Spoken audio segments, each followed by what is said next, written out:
Hello hi, ഇന്ന് ഞാൻ Thalassery chicken ബിരിയാണിയാണ് ഉണ്ടാക്കുന്നത്. അതിന് ചിക്കൻ നന്നായിട്ട് മുളക് മഞ്ഞൾപ്പൊടിയൊക്കെ ഇട്ട് ഉപ്പെല്ലിട്ട് നല്ലോണം മാഗ്നേറ്റ് ചെയ്ത് വെച്ചു.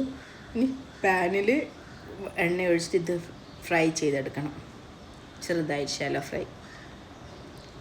അപ്പോൾ നന്നായിട്ട് ഇനി ഇങ്ങനെ പൊരിഞ്ഞുകൊണ്ടിരിക്കണം. അത് തിരിച്ചിട്ട് ഇട്ടു. ഇനി ഇതിൽ ഉള്ളി സവാള ചേർക്കണം. സവാള ചേർത്ത് അതിൻ്റെ അകത്ത് ഒന്ന് അതൊക്കെ വെളുത്തുള്ളി ഇഞ്ചി ഇതിൻ്റെയൊക്കെ പേസ്റ്റ് അരച്ച് വെച്ചത് ഇതിൻ്റെ അകത്ത് കൂടെ ചേർക്കണം. വെളുത്തുള്ളി അതും ഇട്ട് പിന്നെ ചെറുതായിട്ട് കട്ട് ചെയ്ത തക്കാളിയും ഇട്ട് നന്നായിട്ട് ഇനി വഴറ്റി. പിന്നെ ഗരം മസാല എല്ലാം ഞാൻ വീട്ടിൽ തന്നെ വറുത്ത് എല്ലാം മിക്സാക്കി പൊടിച്ചതാണ് ഗരം മസാല. പിന്നെ ബിരിയാണി റൈസ് ഉണ്ടാക്കാൻ വേണ്ടിയിട്ട് പാത്രത്തിൽ ഇത് നെയ്യാണ്. അത് ഫ്രിഡ്ജിൽ വെച്ചുകൊണ്ട് അങ്ങനെ തൈലിലായതുകൊണ്ട് ഞാനത് ഫ്രിഡ്ജിൽ വെച്ചതാണ്,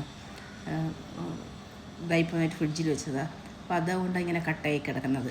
അതൊന്ന് മെൽട്ടാവാൻ വെക്കുക. മെൽട്ടായി കഴിഞ്ഞതിന് ശേഷം ഉള്ളി സവാള കട്ട് ചെയ്തത് ഇതിനകത്ത് വറുത്ത് കോരിയിടും. സവാളയും അണ്ടിപ്പരിപ്പും മുന്തിരിങ്ങ ഇത് മൂന്നും വറുത്ത് കോരി മാറ്റി വെക്കണം. നന്നായിട്ട് വറുത്ത് കോരിയിട്ട് ബ്രൗണായതിന് ശേഷം അണ്ടിപ്പരിപ്പ് അതിവിടെ പിന്നെ മുന്തിരിങ്ങ ഇടുക. ഇത് നന്നായിട്ട് വറുത്ത് കോരി മാറ്റി വെക്കുക. വറുത്ത് കോരി മാറ്റി വെച്ച് എന്നിട്ട് ഈ എണ്ണയിൽ തന്നെ അരി ഒന്ന് ഇട്ടിട്ടൊന്ന് ചെറുതായിട്ടൊന്ന് 2-3 പ്രാവശ്യം കുറച്ച് വഴറ്റിയിട്ട് അതിൻ്റെ അകത്ത് തിളപ്പിച്ച വെള്ളം, ഉപ്പിട്ട് തിളപ്പിച്ച വെള്ളം, അല്ലെങ്കിൽ ഉപ്പ് അരിയിൽ നേരിട്ട് ഇട്ടാലും മതി. ആ വെള്ളം ഇട്ടിട്ട് ഇത് വേവിക്കാൻ വെക്കണം. പിന്നെ ഇതിനകത്ത് പട്ട കരാമ്പൂ ഏലക്കായി ഇതൊക്കെ ഈ അരിൻ്റെ അകത്ത് കൂടെ ചേർക്കണം. ഞാൻ പൊടി ആയിട്ടില്ല, ഇത് ഉപ്പ് കുറച്ച് ഉപ്പിട്ടിനായിരുന്നു. പട്ട കരാമ്പൂ ഇതൊക്കെ ഇട്ടു, ഏലക്കായൊക്കെ അതിന് ഒന്ന് വഴറ്റണം. തൊലി കളഞ്ഞിടുക അല്ലെങ്കിൽ അങ്ങനെ ഒന്ന് കുത്തിയിടുക.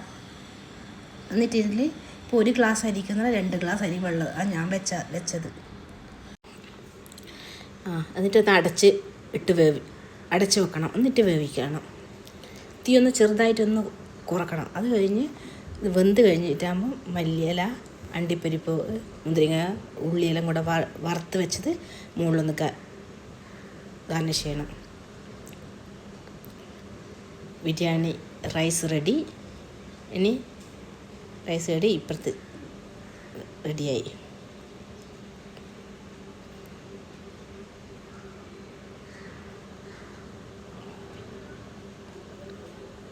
പിന്നെ ചിക്കൻ മസാല ഇവിടെ റെഡിയായി. പിന്നെ ഇതിൽ സാലഡിനുള്ള എല്ലാം ഇതാക്കി ഇന്നത്തെ തൈര് ഒഴിക്കണം. പിന്നെ